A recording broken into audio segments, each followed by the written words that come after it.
Celebrate good times. Come on. Hey, hey, hey, hey, hey.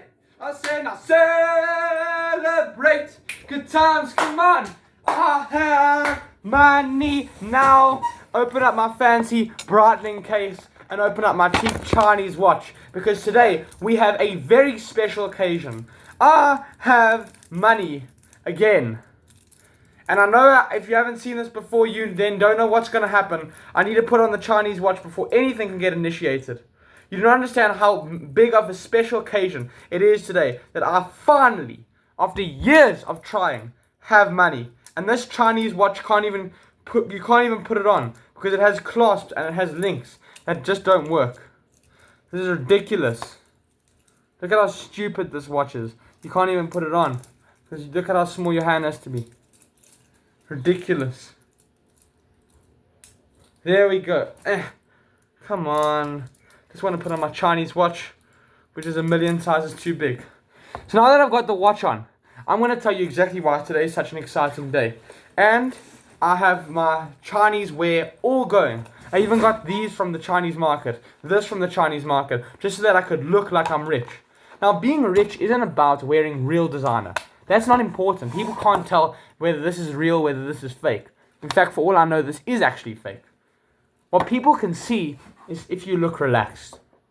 So the fact that I'm a bit stronger, and the fact that I'm strong, and the fact that I'm relaxed when I walk into a restaurant, a building, an office, school, the girls are watching me, it doesn't make a difference because I look relaxed, and then I give off vibes of a rich person. And it becomes one level more when glasses are put on. So if you want to firstly, forget about money for a second. If you yourself want, I'm going to change the angle. If you want to look like you're wealthier, you have to start feeling relaxed. You have to walk in and say, hello everybody, hello, hello. And you need to feel relaxed when you walk into a situation. I'm going to show you 2 techniques how you do that. The first one is a breathing technique that I use often. So what I'll do is, I'm walking into a building, especially when I was in school, I dealt with this problem of feeling that anxiety of all the kids, all those beautiful girls watching me, they're just giggling there in the corner, and I'm just walking there by myself like a nerd with my backpack.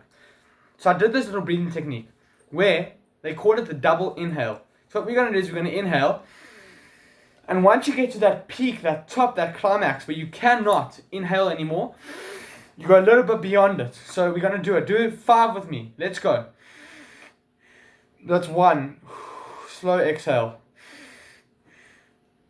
And again, 2, slow exhale. Let's do another 1. 3, slow exhale. Do it with me. You will feel more relaxed. 4 and 5. And push more. Slow exhale. And just like that, you should be feeling more relaxed. If you really struggle to feel relaxed, you can do that technique, not 5 times, maybe do it 10, stop a bit, do another 10, stop a bit, 10, do another 10. That is going to psychologically force you to relax. Now, the opposite of that, what do you want to guess what the opposite of that breathing technique could be? The opposite is hyperventilating. When you people are anxious or speaking very quickly, what happens is you'll inhale. I'm trying to speak, so I inhale, and I inhale, and I... That sends the body into a state of shock, which increases the rate of the heart beating. And that doesn't allow you to give off that rich man feel, that rich man nature, the calm nature. Oh, it's 50,000 rand, $50,000. There you go, just take the card. Oh, you want to buy a Ferrari today? Yes, I want to get the 940, or I want to get the McLaren ZX90, or whatever you want to call the car. I don't even know the cars. So it's just about being the confidence and feeling relaxed. And there's a second technique that you can do. But I laugh now because that's the hardest one. You could fake it till you make it. So you can do what I've done. Chinese market watch, Chinese market bag, Chinese market shirt, and you could make out like you're rich. So when they say, oh, it's only 200 rand for coffee, you pull out your fake Burberry wallet.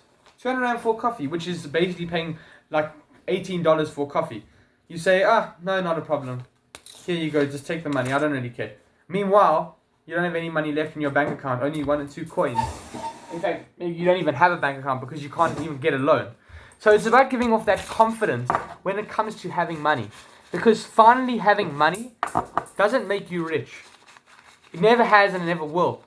Okay, take a rich man, take Bill Gates, right? Let's assume he lost all his money. When he walks into a building, do you think people think he's poor or he's rich? They won't know if he lost all his money, if he gave it all away, or they won't know how much he's actually worth.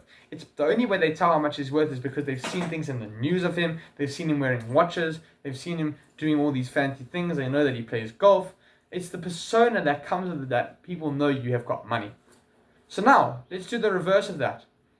Let's look at people who are poor, people who are dirty, people who can't afford to cleanse themselves or live in a shelter. Okay, fine. Life's not fair to them, but let's look at them. Are they given as much respect as someone who has wealth, as someone who has money? Now we can exploit that.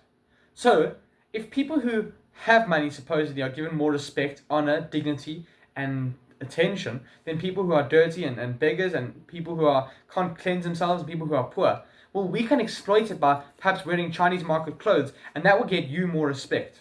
I promise you, if I wear cheap Chinese rubbish, even though it looks designer, compared to wearing short and a t-shirt and slip-flops, if I walk into a building, I promise you I get more respect, even if it's all fake, even if it's all...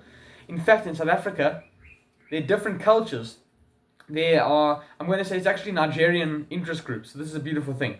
So in South Africa, we have lots of different cultures, and sometimes people from other countries come in, like foreign people. The people in this country hate us, but that's not the point of the argument here. There's a guy, a good friend of mine named Jean-Claude. He told me that it's Jean and Jean-Claude, and he told me that a designer brand from France is called Pierre, not Cardin, Pierre Cardin, it's Pierre Cardin. Pierre Cardin. Anyway, so Jean, whatever his name is, I forgot, it's Jean. What's his name? I said his name.